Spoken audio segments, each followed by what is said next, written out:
سب سے پہلے سب دوستوں کو السلام علیکم۔ دوستوں اس ویڈیو کے اندر بات کرنے والی ہیں کشمیر پریمیئر لیگ کے حوالے سے۔ دوستوں کشمیر پریمیئر لیگ میں پاکستان ٹیم کے بہت ہی اچھے جو کہ ٹیسٹ کے اوپنر ہیں شان مسعود نے آج شاندار بیٹنگ کی ہے۔ اس ویڈیو کے اندر آپ دوستوں کو کلپس بھی دکھانے والا ہوں اور تمام تر ڈیٹیل بھی بتانے والا ہوں کہ کتنے سکور کیے ہیں اور شاندار شاٹس بھی کیے ہیں۔ تمام تر ڈیٹیل اس ویڈیو کے اندر بتانے والا ہوں۔ کشمیر پریمیئر لیگ میں شاندار بیٹنگ شان مسعود کی۔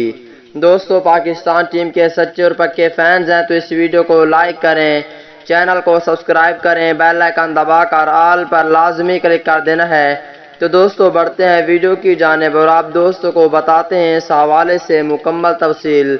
دوستو پاکستان ٹیم کے ٹیسٹ کرکٹ ٹیم کے اوپنر شان مسعود نے شاندار بیٹنگ کی ہے۔ آج کشمیر پریمیئر لیگ کے چوتھے میچ میں یعنی شعیب ملک اور شان مسعود کی ٹیمیں آپس میں کھیل رہی تھی، تو اس میچ میں شان مسعود نے اپنی ٹیم کی جانب سے بہت ہی زبردست قسم کی بیٹنگ کی اور 75 رنز کیے ہیں 45 گیند پر، اور یہ سب شاٹ وغیرہ آپ سامنے سکرین پر بھی سکرین شاٹیں دیکھ رہے ہیں۔ اگلی ویڈیو تک اجازت دیجیے، اللہ حافظ۔